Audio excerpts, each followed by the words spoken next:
अगर व्यापार में वृद्धि चाहते हैं तो सबसे पहले ध्यान रखना कि हम जो जब स्नान ध्यान करके दुकान पर जाते हैं, कुछ लोग होते हैं सोकर उठे और दुकान पर चले गए, अपने कार्य में लग गए। लेकिन ध्यान रखना, सो करके उठे और सीधे दुकान पर व्यापार है उसमें नहीं लग जाना। नित्य क्रिया से निवृत्त होकर उन परमपिता परमात्मा का ध्यान करके फिर अपने कार्य में लगे। फिर देखिए आप दिन भर खुश रहेंगे और आपका जो व्यापार है वह व्यापार भी सही ढंग से चलेगा। और ध्यान रखना कि बिना दुकान पर जाने के बाद पहले सबसे पहले तो झाड़ू लगाएं, काउंटर साफ करें, फिर दुकान के अंदर पोछा लगाएं और फिर अपने सब सामान को व्यवस्थित करें। उसके बाद ही फिर अगर ग्राहक आए तो ग्राहक को रोके रहिए कि नहीं भाई, जब तक मैं दुकान में झाड़ू ना लगा लूं, जब तक मैं पोछा ना लगा लूं तब तक मैं सामान नहीं दूंगा, रुके रहो 5 मिनट। और पहले नहीं देना, जब तक झाड़ू पोछा लग जाए फिर ग्राहक को सामान दे। और वो भी दुकान में आने के बाद फिर झाड़ू लगाकर पैर हाथ धुल करके फिर दुकान में जो भगवान रखे हैं लक्ष्मी जी गणेश जी, फिर उनका पूजन करें। फिर लक्ष्मी गणेश जी का पूजन करके उसके बाद ही फिर आप दुकान के पट खोले, सामान दे।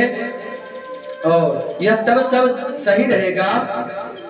दुकान चलाने के लिए एक चीज और ध्यान रखें कि ग्राहक आपके पास सब प्रकार का आएगा।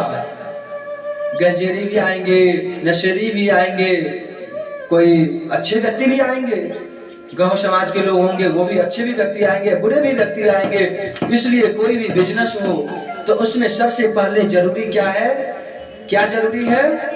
सहनशीलता। अगर सहनशीलता है तो आप इस दुनिया में कोई भी काम कर सकते हैं। अगर हमारे अंदर, आपके अंदर अगर सहनशीलता नहीं है तो फिर कुछ नहीं कर सकते हैं। इसलिए सहनशील होना जरूरी है। नहीं तो दुकान पर कोई भी ग्राहक आया, उससे फिर हम इस बात को लग गए, अरे तुमने ऐसा बोला, तुमने ऐसा बोला। गंजेरी भी आते हैं ना, तो बोलेंगे भाई सिगरेट ला, भाई ये गुटखा ला, ऐसे बोलेंगे। इसलिए आपको ये नहीं करना।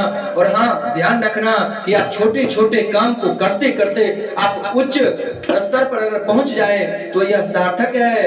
अन्यथा अगर आप सब दिन अगर गुटखा पानी बेचते रह जाएंगे तो फिर यह जिंदगी से क्या लाभ? फिर कर क्यों रहे हो भाई? इसीलिए कर रहे हो ना। हम लोग क्यों करते हैं? ताकि जीवन में अच्छे से रह सके, खा पी सके, इज्जत से जिए। यह सब तो मजबूरी में करना पड़ता है ना। फिर अगर हम सब दिन अगर इसी पे उतर जाए तो फिर जीने का क्या? इसलिए ध्यान